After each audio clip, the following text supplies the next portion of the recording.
السلام عليكم أخواتي، مرحبا بكم في قناة عالمك سيدتي مع آدم. اليوم إن شاء الله غادي نقدمو واحد الطبق اللي هو لذيذ وصحي وبمكونات بسيطة جدا. كيف ما كتشوفوا معايا غادي نقدمو طريقة من الطرق اللي كنحضروا بها سمك السرديل صحي بدون قلي. كيجي كأنه مقلي لكن بدون زيت. كنتمنى أنكم تتبعوا معايا الفيديو إلى الأخير إن شاء الله ويعجبكم تجربوها. غنمروا المكونات على بركة الله.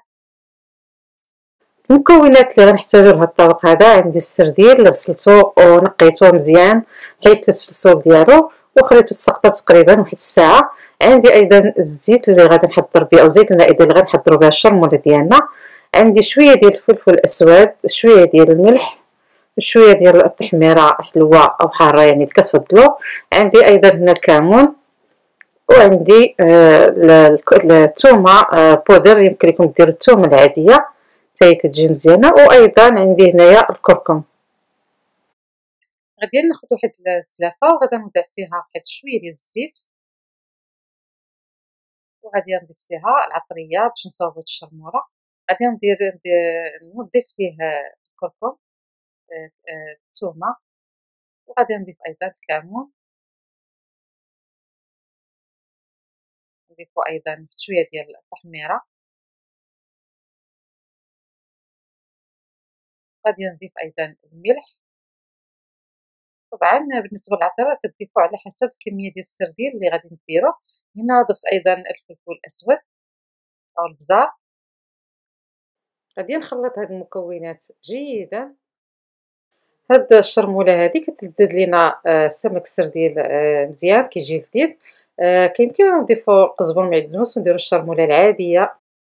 كندير الشرموله العاديه اللي متعودين اننا نديرو بها السرديل ديالنا.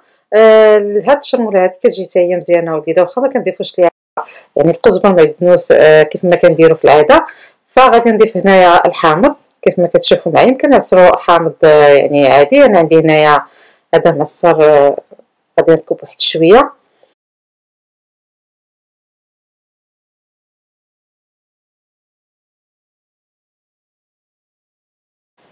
غادي ناخذ السردين بعد ما خليناه تسقطر من الماء مزيان.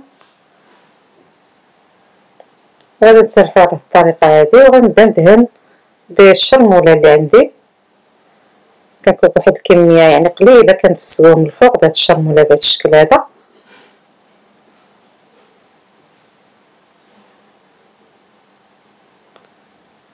هاد الطريقه هذه كتجي لذيذه وكتجي ايضا صحيه لاننا نطيبوها بلا زيت.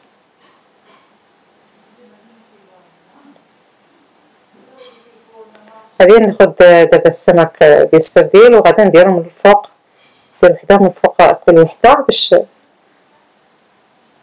كيغطي لينا ديك الشرموله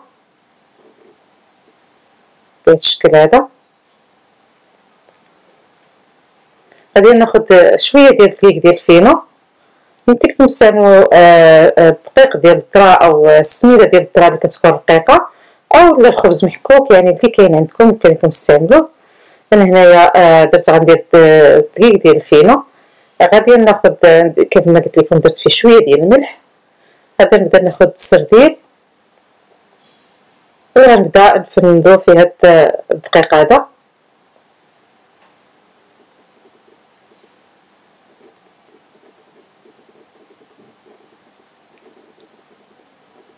بهاد الطريقه هذه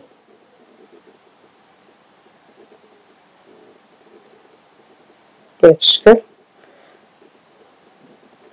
صافي. كندير نفس الطريقه كندير هاد السردين كله حتى كنكملو. كنحاولوا اننا نغلفوها مزيان بهاد الدقيق هذا.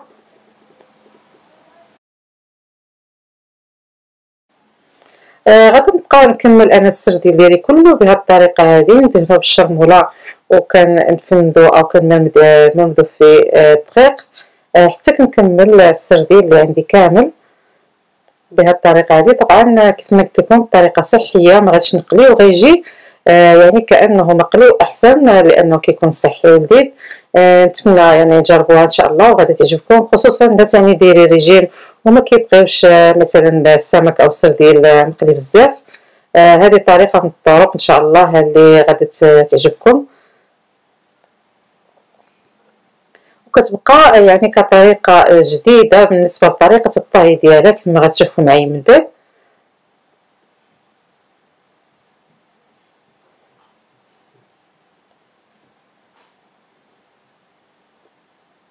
كتكون ايضا سهله. انا هنايا بالنسبه لي درت كميه قليله، يعني غير لجوج الناس حتى ثلاثه، يعني ما غاديش ندير كميه كثيره.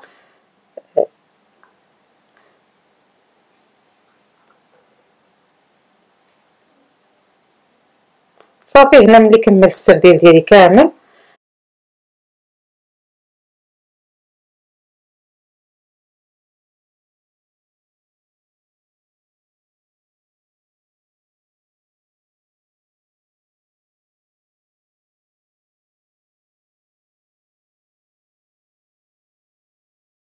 هنايا خديت المقلاة وضعتها فوق النار على نار مهيله، عافيه مهيله، فرشت عليها الورق ديال الفرن كيف ما قلت لكم، لاننا ما غنديروا لا زيت لا والو، غادي نطيبوه بهذه الطريقه. هذه هي نوعا ما جديده، فباش ما يتحرقش او باش ما نحتاجوش نديرو حتى نقطه ديال الزيت، غادي نديرو هذه الطريقه هذه.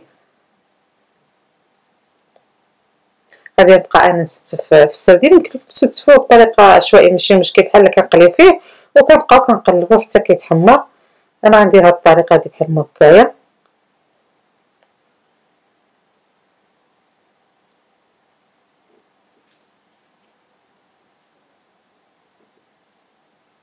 كيبقى كتغيير يعني بالنسبه للشرموله ولا يعني الطريقه ديال الطهي ديالو. يمكن لينا ايضا نديروه في اللاطه ديال الفرن او الصينيه ديال الفرن وندخلوه كيطيب على عافيه يعني 200 درجه واحد المده ديال 20 دقيقه حتى 25 دقيقه، وكنطلعوه حتى هو كيجي مزيان. فايتو سبق لي ودرت معكم فيديوهات اخرى، طرق اخرى لطهي السردين اللي بطريقه صحيه حتى هي اللي كنا درناه في الفران كيجي لذيذ حتى هويا. غنخلي لكم الرابط ديالو اسفل الفيديو. كنلقى واحد الاعجاب كبير من طرف الاخوات والاخوان. هنايا كيف ما كتشوفوا معايا بعد ما درت كيف ما كتشوفوا العافيه متوسطه، غادي نغطيه بورق الفرن اخر وغادي نغطي عليه ونخليه حتى كيطيب من التحت يتحمر، ومن بعد غادي نرجعو باش نقلبوه. ما تحمر لنا السردين ديالها من التحت، غادي نوضع واحد الورق ديال الفرن من الفوق ديالو، وغادي ندير واحد الصحن واحد الاناء اللي غادي نقلب فيه هاد السردين هذا بطريقه ساهله كما كتشوفوا معايا، وغادي نردو المقلاة باش غادي يطيب من الجهه الاخرى.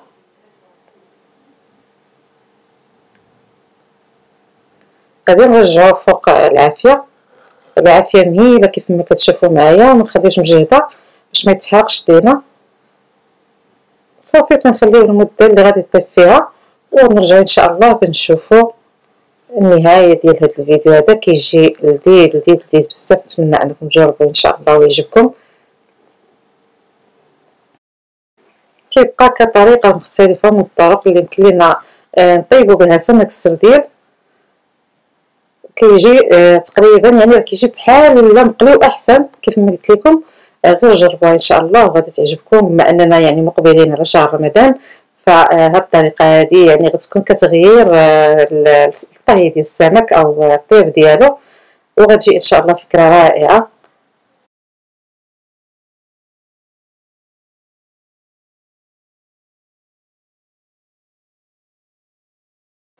هذا هو الشكل ديال الطبق ديالنا ديال اليوم ديال سمك السردين بالشرموله اللي طيبناه كيف ما قلت لكم بطريقه جديده، كيجي على هذا الشكل هذا. كنتمنى انه يعجبكم وتجربوه في البيوت ديالكم ان شاء الله. ما تنساونيش بالاشتراك وبعمل لايك للفيديو اللي عجبكم، وما تنساوش ايضا الضغط على جرس زر الجرس باش ان شاء الله تتوصلوا بالجديد والمزيد. كنضرب لكم موعد الفيديو جديد ان شاء الله عما قريب. والسلام عليكم ورحمة الله تعالى وبركاته.